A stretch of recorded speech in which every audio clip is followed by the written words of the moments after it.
Mon nom est André Bergeron. Je suis ingénieur civil de l'Université de Sherbrooke.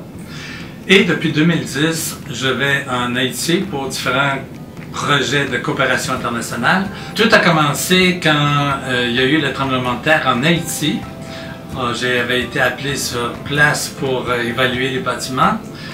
De fil en aiguille, je suis retourné pour différents organismes pour finalement terminer avec Ingénieurs sans frontières, Québec, qui m'a envoyé sur place pour différents bâtiments à construire. Donc, on a réussi à développer des projets de centres de vaccination, centres de médicaments, des centres de formation pour les ouvriers du textile.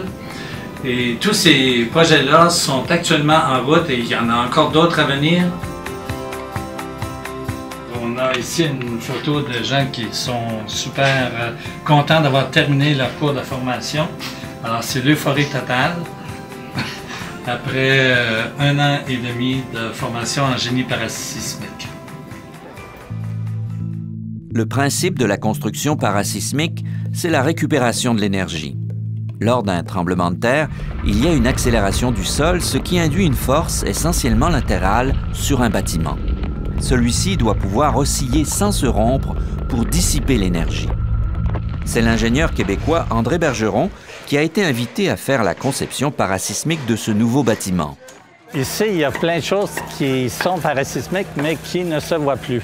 C'est-à-dire que, naturellement, il y a l'acier d'armature qui est incorporé au béton. Une fois que c'est fait, on assume que c'est bien fait. C'est pour ça que ça demande un contrôle de la qualité de tout instant. Alors, les gens construisent en blocs de béton qui sont fabriqués de façon artisanale. C'est-à-dire, ils font un mélange approximatif de ciment, sable, eau, font des blocs à l'unité, font sécher ça au soleil, qui est la pire des choses à faire. Et après 3-4 jours de séchage, ben, ils construisent avec ça. Depuis 50 ans en Haïti, on construit en béton à l'aide de blocs préfabriqués appelés parpaings ou avec des blocs fabriqués de manière artisanale. Le mélange de mortier et de gravier est approximatif. Le sable est la plupart du temps mal lavé. Quand le séisme est arrivé en 2010, il n'y avait en Haïti aucun code de construction, aucune norme de contrôle de qualité des matériaux, aucun contrôle par les autorités gouvernementales. Tout le monde construisait de la façon qu'il pensait être la meilleure. Première difficulté, l'absence de normes de construction. Deuxième difficulté, le contrôle de la qualité. La plupart des bâtiments, je dirais 90% des bâtiments sont construits en blocs de béton parce que tous les autres matériaux sont importés. Durant la formation de mes fameux ingénieurs, je leur avais montré comment calculer un plancher, une dalle de béton. Alors, à la fin de mon exposé, qui a quand même duré 3 heures, j'ai dit, bon, mais tout le monde a compris, est-ce que vous avez des questions? Alors, il y en a un qui dit « Oui, monsieur, est-ce que vous pourriez recommencer? » Alors ça, c'est un petit peu décourageant. Je garde de très bons souvenirs de mes différents séjours en Haïti.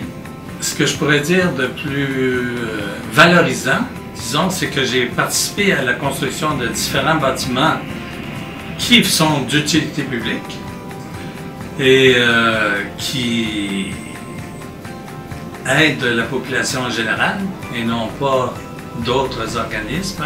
Pour terminer, ce que je pourrais mentionner peut-être, c'est que ma contribution au sein d'Ingénieurs sans frontières est ponctuelle, minime, mais c'est peut-être une goutte d'eau dans un verre, mais c'est peut-être la goutte d'eau qui va apporter de l'espoir, du moins je l'espère, et qui va être utile à quelqu'un.